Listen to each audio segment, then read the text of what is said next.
Okay, so it just got good. I found an error in the second word, which I hadn't noticed before. So we'll keep going from there. So how do researchers make sense of all of these modern Homo sapiens discoveries? Also, I've been checking to make sure that I'm italicizing them. But I'll do a big check later. I'll do a big find command for Homo and make sure they're all italicized. But also doing it as we go. So these refers to Homo sapiens discoveries, so the plural is correct, that cover over 300,000 years of time and stretches across every continent except Antarctica. Which is, I wish humans also settled Antarctica at that time, so I don't need this little disclaimer. I just say all the continents, but that reality was not like that. Our modern Homo sapiens relate to archaic Homo sapiens. And this was dealt with in another chapter, so that's why I'm been glossing over archaic Homo sapiens stuff. Over the past few decades, paleoanthropologists have engaged in spirited debates which is a little wink and nudge to people who know more about this, that this very spirited debates, very factional, tribal type of scientific debates. It was funny to watch as a student. I grew up in that situation, and so actually I saw these models will talk about how they developed as I was in an undergrad and then a grad student, and people were really into it too. All right, based on their interpretation of the data in the mid to late 20th century, which was when I was a student, and in the late 20th century, scientists had split into two views. This section describes this episode of anthropology history and how scientific research improves our view of the world. And that's the important part, is that this is normal science, that people are people, even researchers, and they have opinions. They view data differently from each other, and they'll fight it out. So one competing model was called the Out of Africa model, or Recent African Origin model. I could keep listing names forever. I'll just stick with official name for the textbook and one alternate name. And the alternate name is in case students read something else that refers to this or can see stuff online and they'll be, oh, okay, that just, I ran into that term once. And so it'd be like, is this another model? No. Supporters of this model saw evidence that modern Homo sapiens first evolved in Africa, then expanded to other continents without interaction with the archaic Homo sapiens of Europe and Asia. Alright, researchers on this side noted that the oldest modern Homo sapiens fossils were found in Africa, suggesting that continent was the origin. Wording sounds a little awkward, suggesting that continent, I guess how you read it, was the origin. And an alternative phrasing would be suggesting that continent, but I don't like that, the double word phrasing, had, and all that stuff. Genetic analysis found the same conclusion. The other model was called multi-regionalism or multi-regional continuity model. The reading of the data by scientists on this side was that modern Homo sapiens evolved across Africa, Europe, and Asia simultaneously from the archaic humans of these regions. Gene flow would have kept this species cohesive across a great distance while producing local variation. The multi-regionalist experts pointed to the sharing of traits from Homo erectus through archaics, and then to the modern humans in different parts of the world. They, as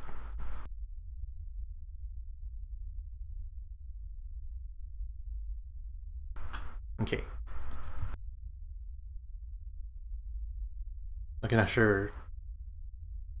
I think only I can hear this, but there's a beeping sound. I'll investigate.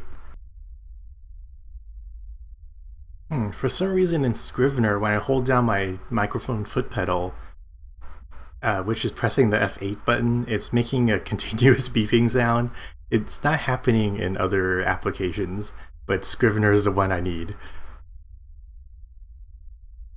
I don't know why it's happening just now. I've been talking in Scrivener for the past few minutes. I cannot figure this out. I'll try quitting and restarting. That's a good trick.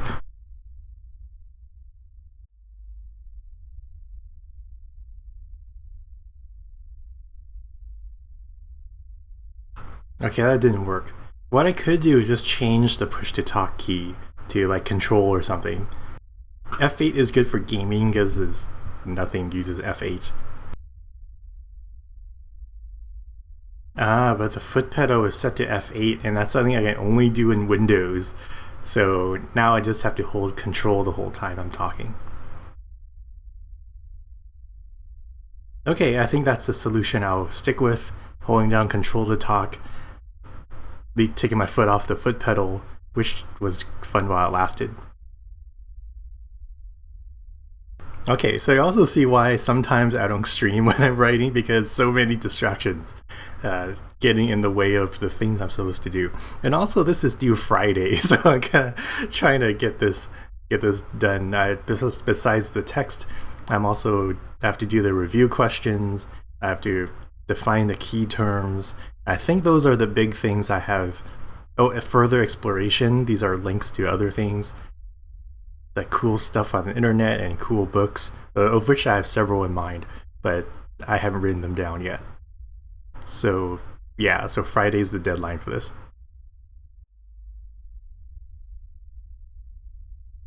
Okay, so for example, in Europe, the Oase modern humans possess Neanderthal-like traits, and certain modern humans possess alleles that came from Neanderthals and Denisovans.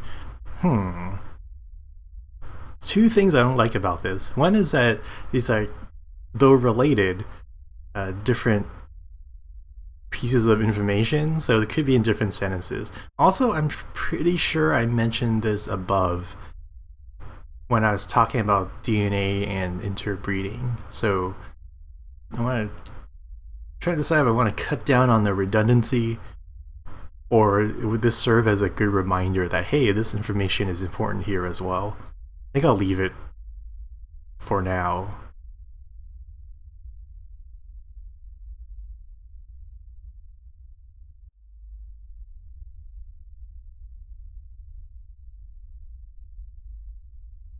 Okay. Oh, and about multi-regionalism. So when I was a student, I was on the other side. I was with the out of Africa side. Though knowing that it didn't explain some of the fossil evidence, but I thought out of Africa was more correct than multi-regionalism. So, and now for writing this textbook, you have to get into the heads of the multi-regionalists who I didn't believe in the first place, and also have presently also the model has fallen out of favor, and get in their heads about why they thought they were right.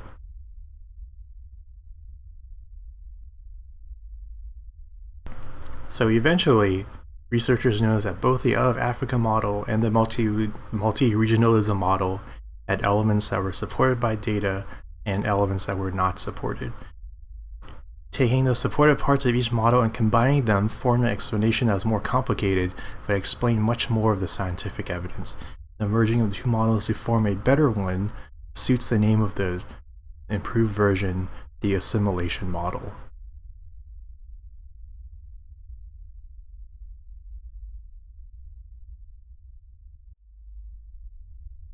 So the Assimilation Model proposes that modern Homo sapiens evolved in Africa first and expanded out from the other Africa model, but also that they then interbred with the archaic Homo sapiens they encountered outside Africa from the multi-regionalism model.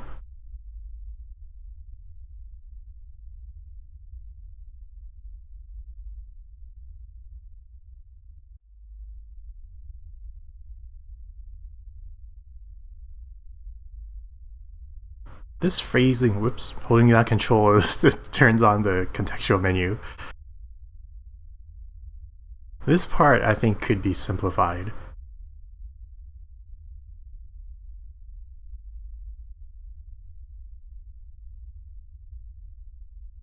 I think that works, but also interbred with archaic Homo sapiens. But is important because it's talking about merging the two old models, and also is also important for that same purpose. So yeah, I think that's the to the least amount of meaningful words there. Within Africa, the species evolved from a web of interactions between varied groups. The term African multi-regionalism describes the evolution of our species in Africa and references the older model. Not super keen on this. This might be more inside baseball type of information now. I think African multi-regionalism, which is a word that just came out 2 weeks ago, it fit into this chapter. I think that's a keeper, but references the older model, I think it's not important for here.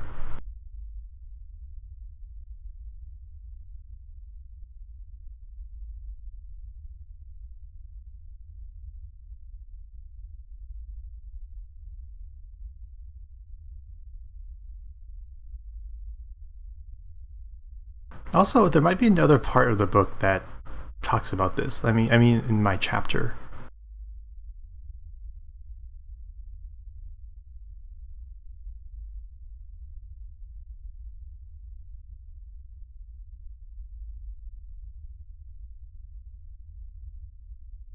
So up here, when I first talk about modern Homo sapiens evolution in Africa, it might be the better place to mention African multi-regionalism as what I'm describing, and then later on maybe call back to it in some way.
I don't like that. I think I'll put it up here.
This sentence is longer than I intended, but I think it works here.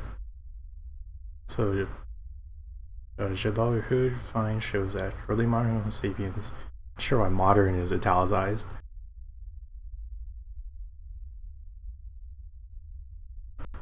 had a wide range across Middle Pleistocene Africa. The term African multi-regionalism named for the idea that there is no single original home within Africa for a species. Across sites and even in the same area, fossils have different mosaics of archaic and modern traits.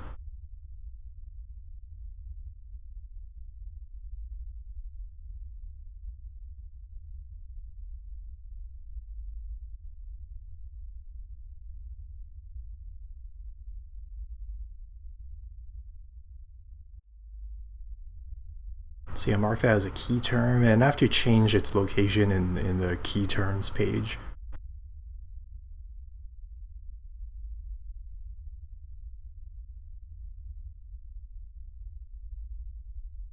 Okay, so it's right before Levant now.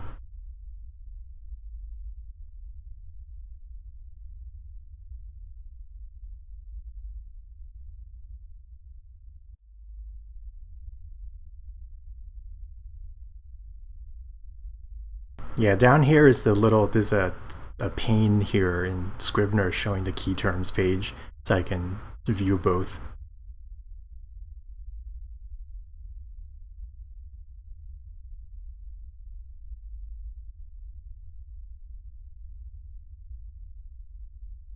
Okay, so back down to here, with that change in the past of this chapter, you can change the what's talked about here.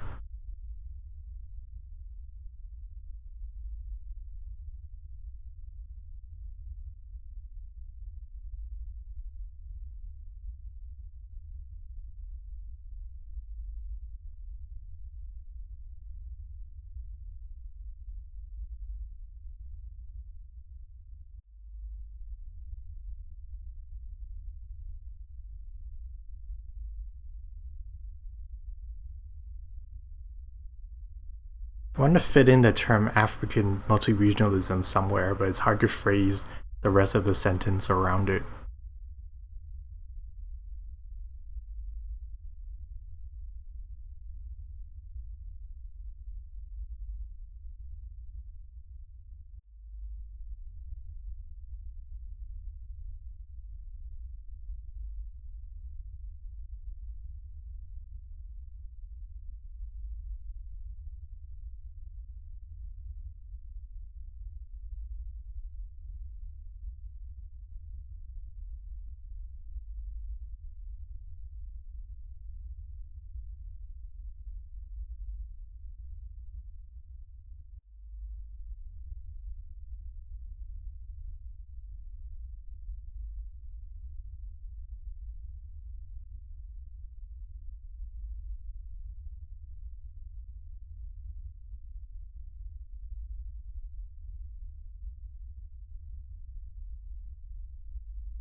Let's see, so here, true multi-regionalism occurred just within Africa as the species evolved from a web of interactions between varied groups.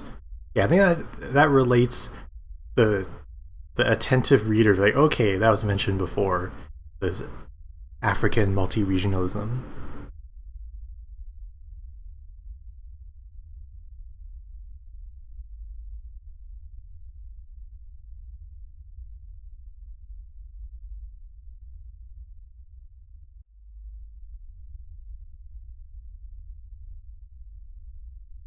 Okay, we can move on. As the modern human population expanded from Africa, this larger population assimilated the alleles of archaic humans that, or I should actually read the sentence. This larger population assimilated the alleles of archaic humans they encountered.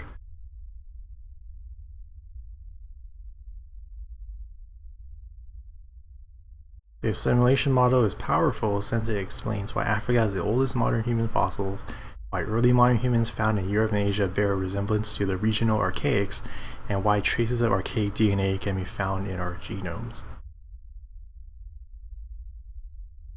And then there's a picture of the assimilation model, hopefully make things more clear. While scientific progress has produced a model that satisfies the data, there is still a lot of questions for paleoanthropologists to answer regarding our origins. How many waves of migration occurred in each region? Why did the archaic humans go extinct? In what ways did archaic and modern humans interact? How large were the past populations? How did the biological, cultural, and environmental factors influence the material culture found in different parts of the world? The definitive explanation of how our species started and what our ancestors did is still out there to be found. So is refers to the definitive explanation, which is singular. Yeah, I think that makes sense. You're now in a great place to welcome the next discovery about our distant past and may contribute to your understanding as well. Yeah, so this kind of, this whole, the big picture section of this part, I think I got the terms right, the section of this part of the chapter is kind of the conclusion to this second part. So that's why this paragraph sounds conclusion-y, and even ends with like the what if statement. Though we're not done with this chapter yet, but we are done with this. I think this with Scrivener, it's hard to see where I am in terms of pages, but I think this part of the chapter, First Africa, Then the World, it's by far the longest part. So it's kind of like the bulk of this chapter. So it wraps that up, but then kind of like Lord of the Rings, Return of the King, there's more as people did more after 12,000 years ago. So that's why the last sentence here, it's very conclusion-y. Oops, I'm holding on Control, but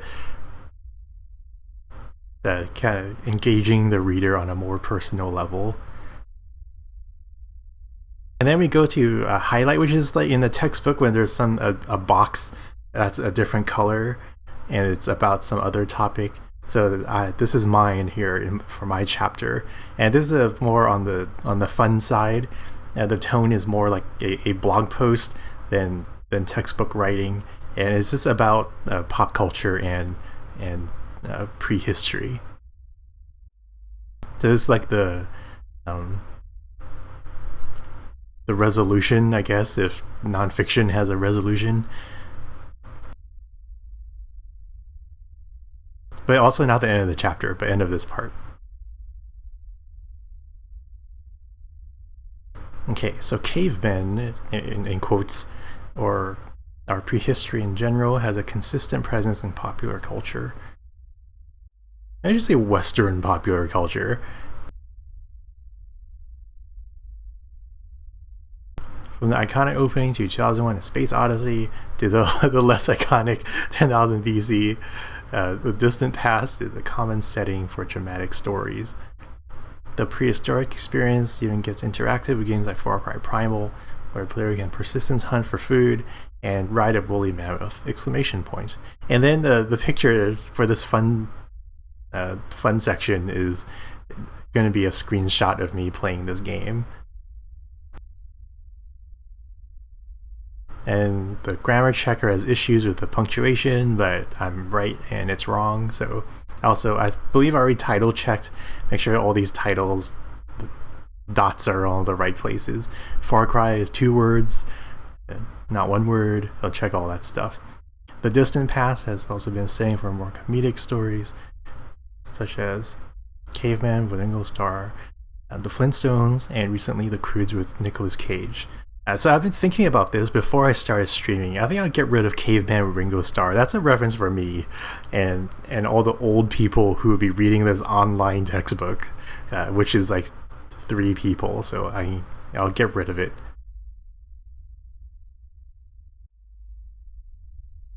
The Flintstones is older, but more well known. So that's in there. Kind of have to mention the Flintstones in this context. And then recently The Croods with Nicolas Cage. I just want to somehow bring Nicolas Cage into my chapter, so here he is.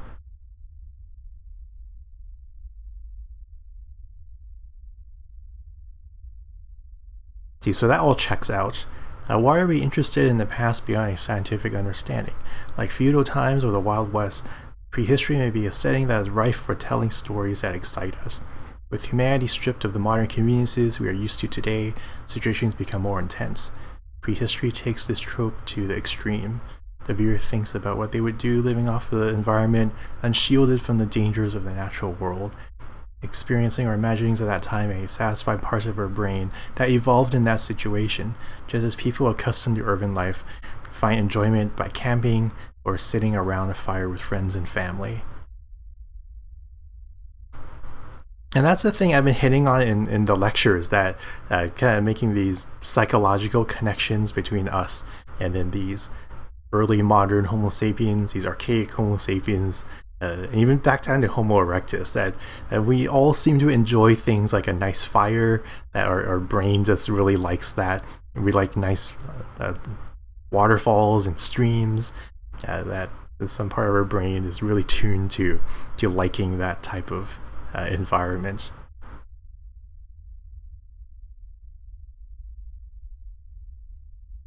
See, where was I?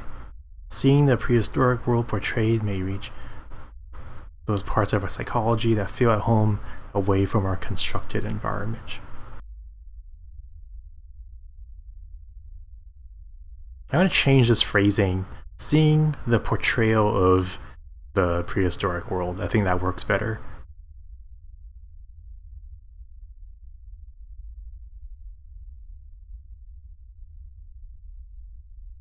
Seeing the portrayal of the prehistoric world may reach those parts of our psychology that feel at home away from our constructed environment.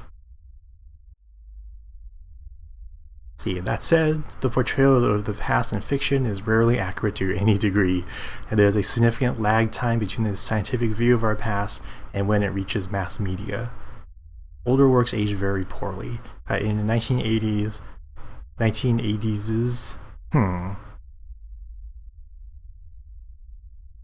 yeah, it's 1980s. It possesses Clan of the Cave Bear. You shut your mouth. I also said that word. Shut your mouth, Mac grammar checker. It's possessive.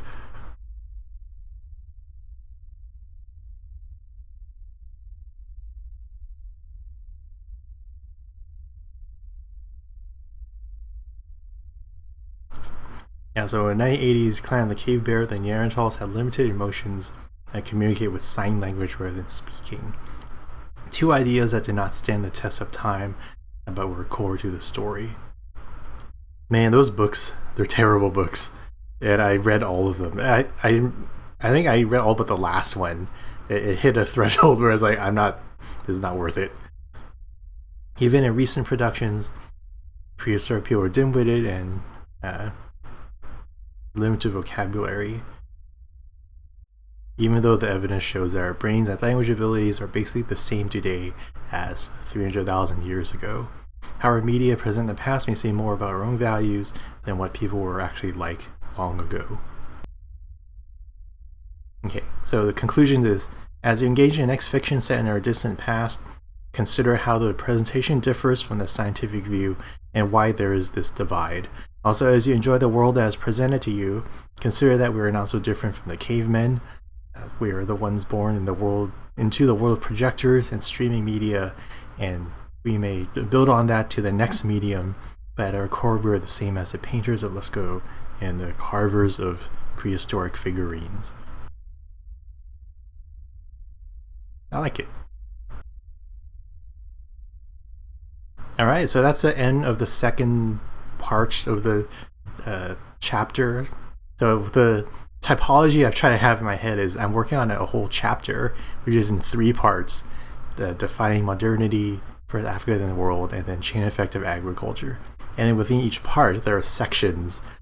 So I'm trying to be consistent. And I mentioned these, I use part and section in the text, and I'm trying to keep that consistent. Okay, so the chain effect of agriculture. While it may be hard to imagine today, for most of our species' existence, we were nomadic, moving through the landscape without a singular home. Instead of a refrigerator or pantry stocked with food, this is a very privileged sentence, but I guess nutrition and other resources were procured as needed based on what was available in the environment. Instead of collecting and displaying stuff, possessions were kept at a minimum for mobility. This part gives an overview of how foraging enabled the expansion of our species mentioned above, and then describes the invention of a new way of life, causing a chain effect of cultural change, taking us to the present day.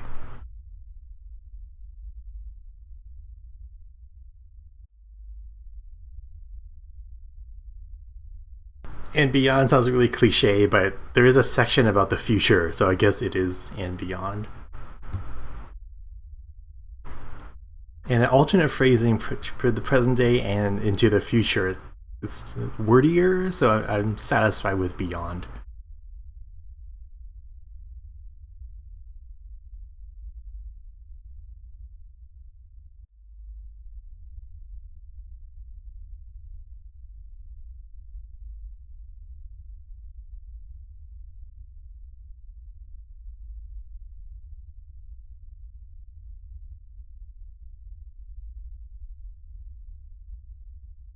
How this foraging, I think an earlier version of this paragraph mentioned foraging, maybe at the very first sentence. So it's weird to throw that in there without any context. Part gives an overview of how this foraging lifestyle enabled the expansion of our species.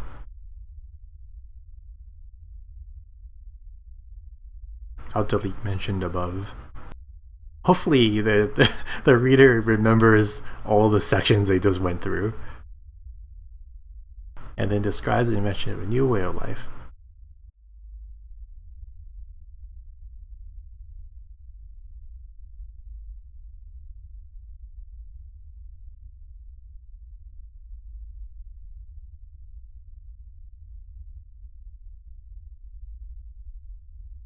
Okay, the foraging tradition.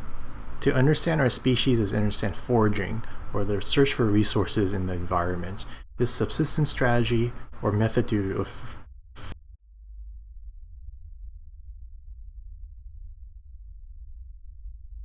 spelling's okay with this? Okay.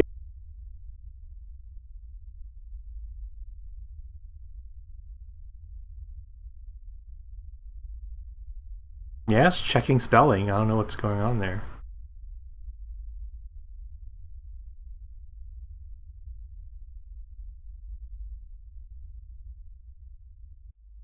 Ah, Foe, the famous Italian playwright. That's why it escapes the spell checker. Such a common word. Field officer, but that's capitalized, so that wouldn't be right either.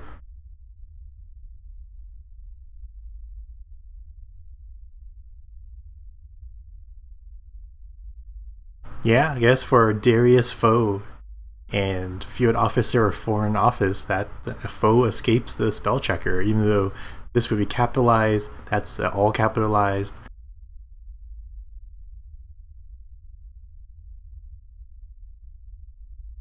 All right. The subsistence strategy or method of finding sustenance. Look up sustenance to make sure it's what what I think it is. See, nourishment, food, provisions. I think that provisions. I look up provisions. Make sure that's what I think it is too.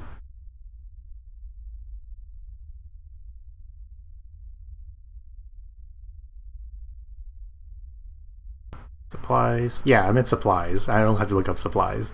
Confident in that one. Sounds unusual to us today.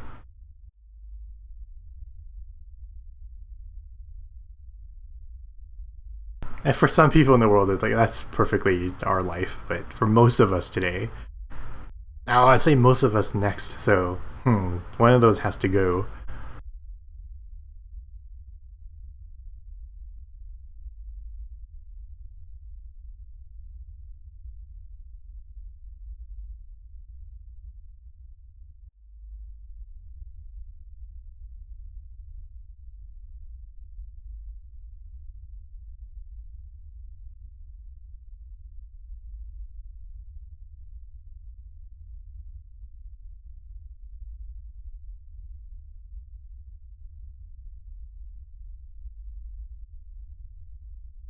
I need another word for most.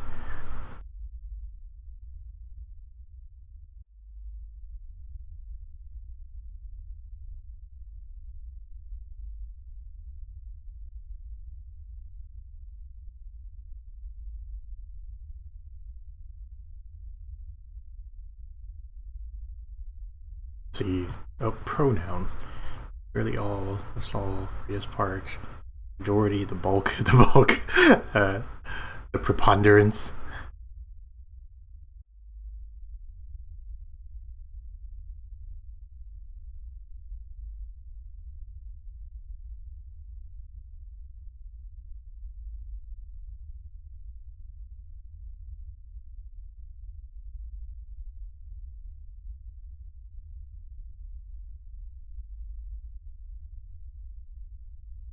So yeah, I use many. Many of us live in cultures that practice another strategy, agriculture, where we shape the environment to mass produce what we need. Considering the age of modern Homo sapiens, we have spent far more time as nomadic foragers than settled agriculturalists. I don't know if nomadic and settled, this might be too early for that.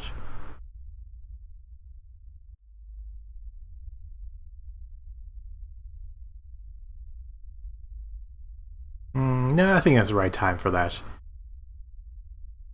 For instance, our efficient bipedalism allows persistence hunting across a long distance as well as movement from resource to resource. Our relative lack of muscle mass keeps our bodies from being a burden and energy drained as our species explored the landscape.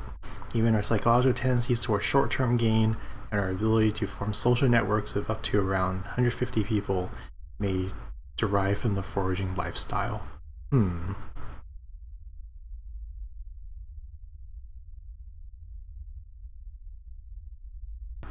Wonder if I need sources for those. My instructions were sources where if I reference a particular project or, let's see,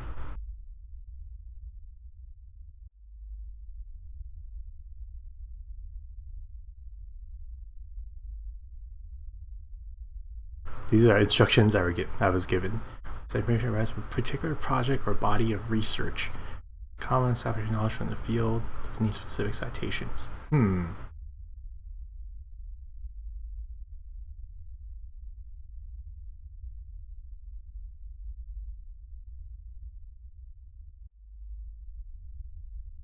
See, these efficient bipedalism and the relative lack of muscle mass, those are keepers. Those don't need a citation. It's the other two when we get into psychology a little bit.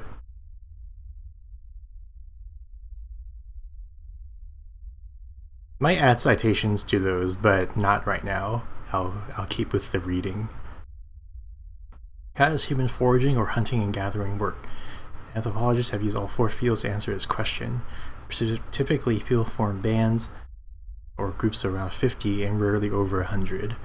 A band's organization would be very egalitarian, with a flexible hierarchy based on the individual's age or experience. Egalitarian might be a vocab word. Thinking of another chapter might get into this before I do, and probably not. So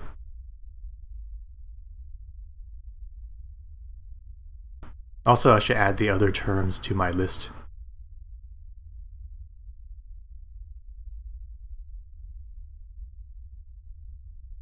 Hey, microlift shows up twice.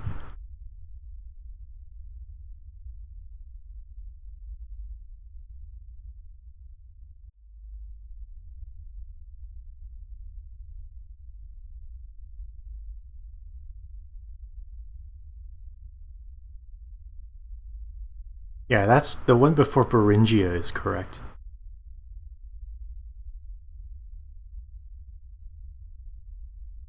Not sure why. Oh, I must have just entered other stuff in front of it by accident.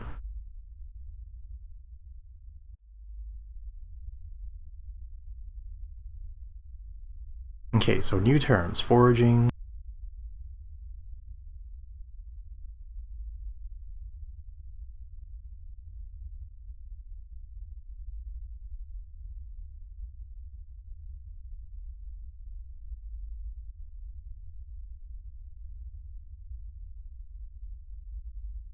Okay. And all this stuff is like, it's basic cultural anthropology, so no sources for these. Everyone will have general knowledge of skills assigned to their gender roles rather than specializing into different occupations. While there were exceptions, women typically gathered plants and hunt small animals, while men hunted larger prey where present. The ratio of plant to meat in one's diet would depend on the local resources. A band would move from place to place in the environment, using knowledge of the area to hunt and gather.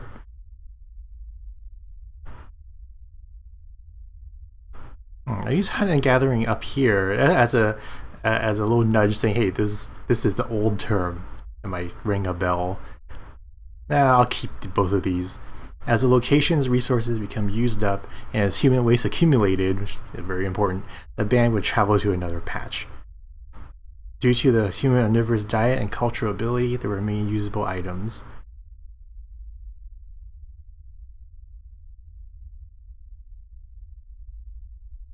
I think I split this sentence, but I don't like it now.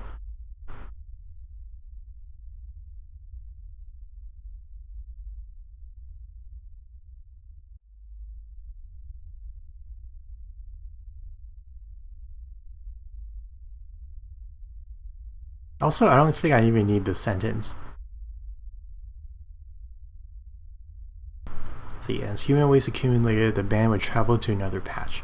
In the varied environments that humans entered, from tropical forests to arid deserts to the coast to the Arctic Circle, people found sustenance needed for survival due to the traits that led us to excel in the general specialist niche. Then this is a term that goes all the way back in the chapter. And it basically says what I deleted just now, so that works.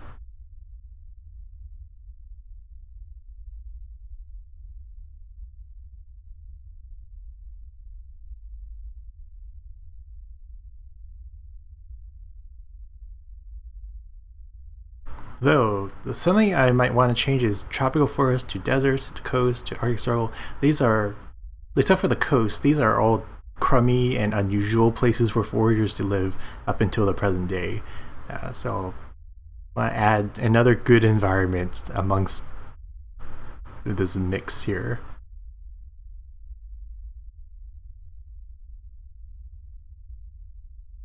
Let's see. Come on. Savannas. So from savannas, where's the OG environment? From savannas to your tropical forests, arid deserts, to the coast. I think get rid of arid. That's arid deserts. I mean, there's other types of deserts, but in the common usage, deserts are arid.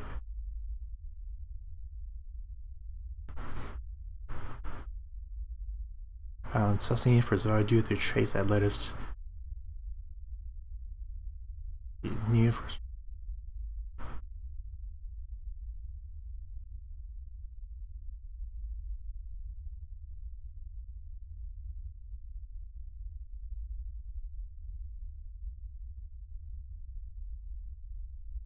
Oh, this would be a good time to mention the things I erased.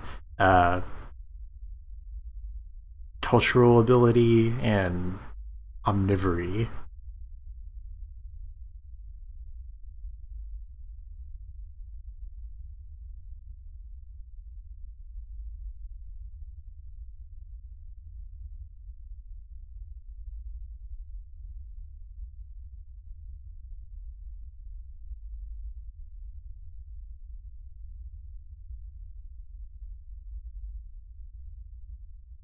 So our species' omnivory and cultural ability lets it excel in the generalist specialist niche.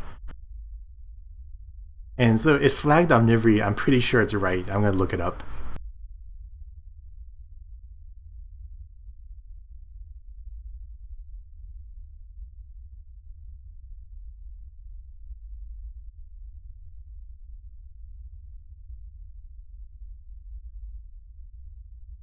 This here, just to check that I didn't make up that spelling.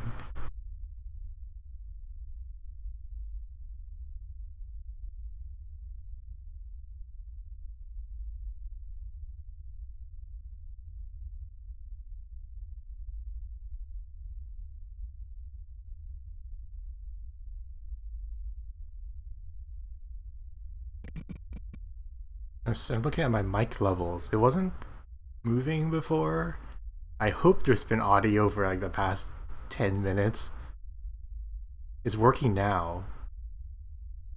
But when I looked at it before, it was suspiciously not lit up when it should be. Okay, so the reasons for this global change are still being investigated, but there are two likely causes that may have occurred together: a growing human population and natural global climate change.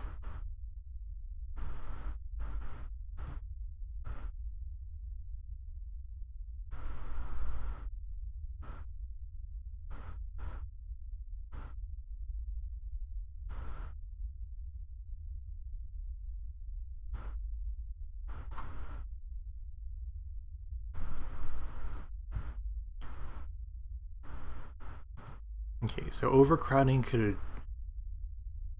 It says also impact because I flipped these two paragraphs in my last edit, but didn't polish the transitions.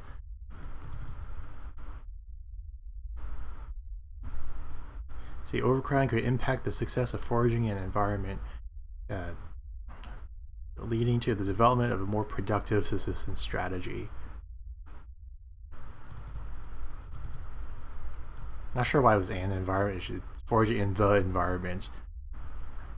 Foraging works best with low population density since each band needs a lot of space to support themselves. If too many people occupy the same environment, they would deplete the area faster. The high population could exceed the carrying capacity or number of people that a location could reliably support. And carrying capacity could be mentioned earlier, as far back as time about Thomas Malthus in someone else's chapter, but I'll roll with this, and they can change it later if there's a conflict.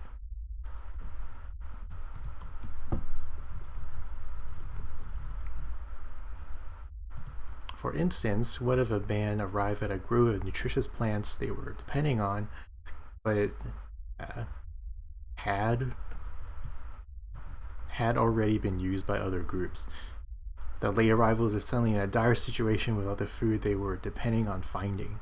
Overcrowding on a global level due to growing population and limited areas of expansion would have been an increasingly pressing issue after the human expansion through the major continents by 14.6 thousand years ago.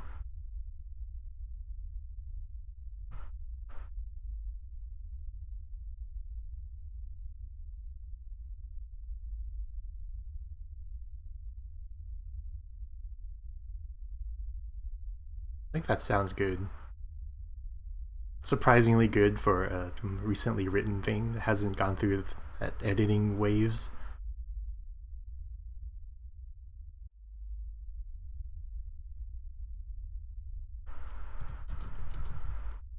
See, changing global climate immediately preceded the transition to agriculture, so researchers explored a connection between the two events as well. Since the last glacial maximum of 23,000 years ago,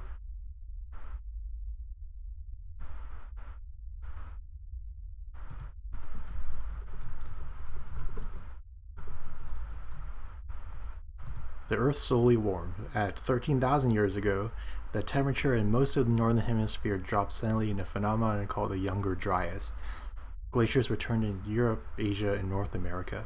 In Mesopotamia, which includes the Levant, the climate changed from cool and dry to warmer and more humid. In South America, the opposite occurred with increased warming.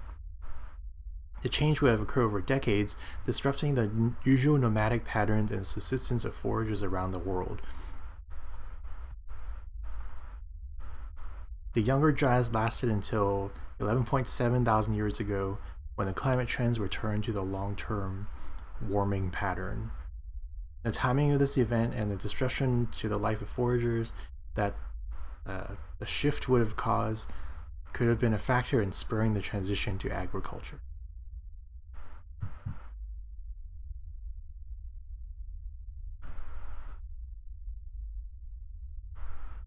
I get rid of the timing because the timing is already mentioned at the start of this paragraph. The disruption to life of foragers, the shift could cause could have been a factor in spurring the transition to agriculture. Researchers Gregory K. Dow and colleagues believe that foraging bands would have clustered in the new resource-rich areas where people started to direct their labor to farming the limited area. Use area twice and get rid of one of them.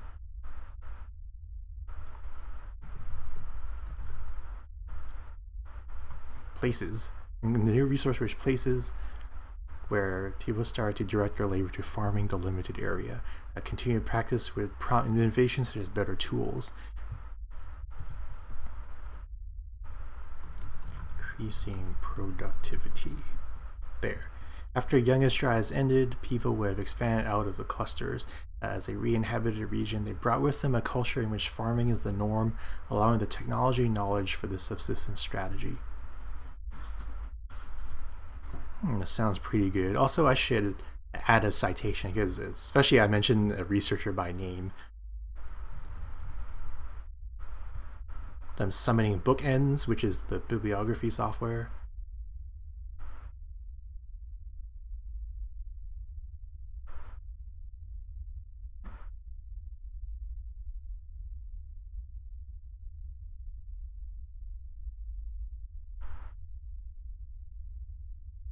And all these check marks are, I ran a test citation making algorithm, so it left all these check marks. Not sure how to get rid of them.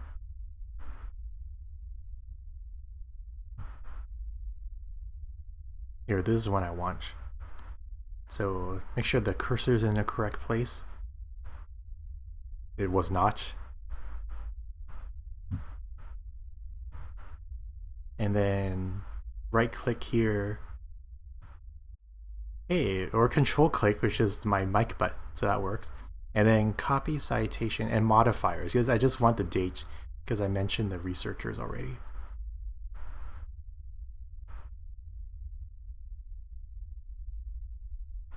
So it automatically puts it wherever the cursor is. And later on, when I run a command in bookends, it will look for all of these and turn it into the right citation, and then make a references page with all of them in nice APA formats, which I have to check, but it's way easier than hand doing all that.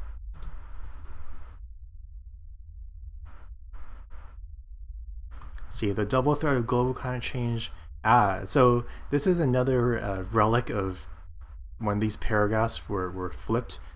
So I want to be consistent that in this section I start out with the population and then I talk about the climate change, and I want it to be like that for every part.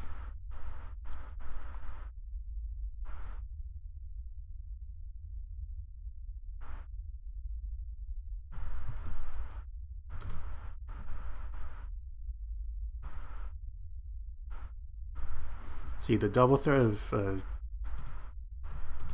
the limitation of human continental expansion and global climate change.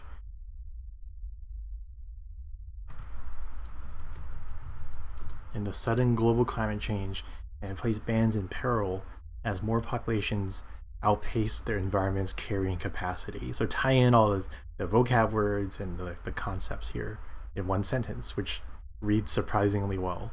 Not only had the environments worldwide shifted, but a growing population and competition with other bands increased in this chaotic situation.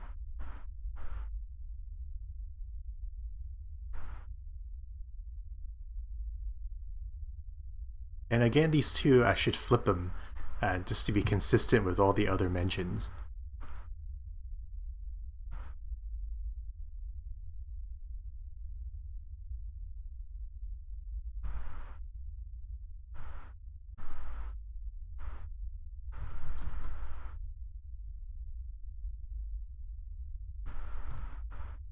Let's try this. Not only had a growing population and competition with other bands increased, but environments worldwide shifted in this chaotic situation. Yay, that works. Yay, chaos.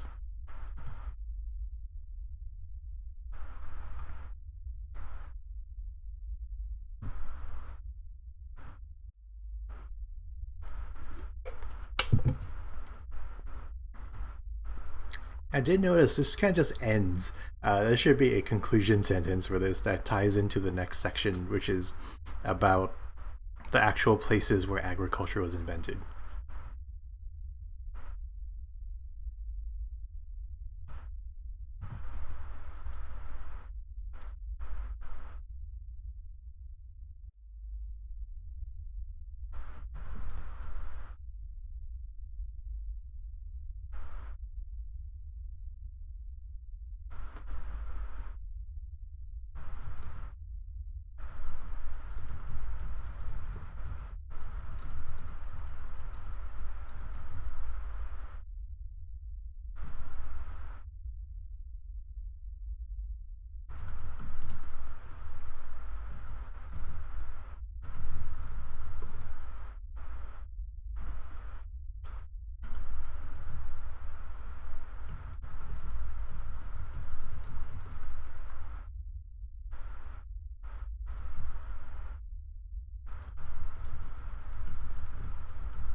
Okay, so I also changed the previous sentence to match it more. Not only had a growing population and competition with other bands increased, but environments worldwide shifted to create more uncertainty as uh, people in different areas around the world faced this chaotic situation.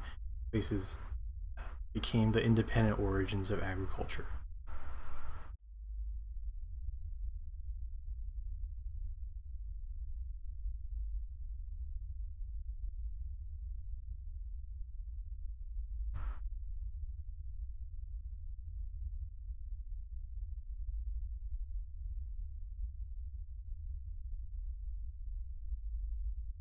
I mean, the places didn't invent agriculture. That's the one thought I haven't moved on yet.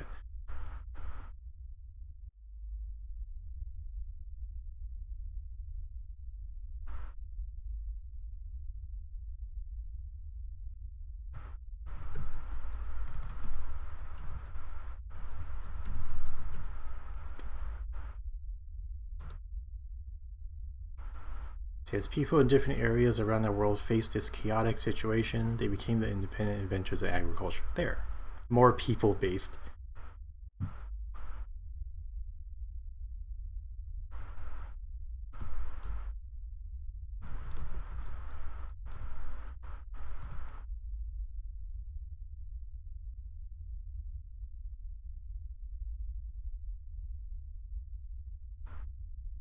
Let's see. I think I'm gonna stop here. My voice is starting to go.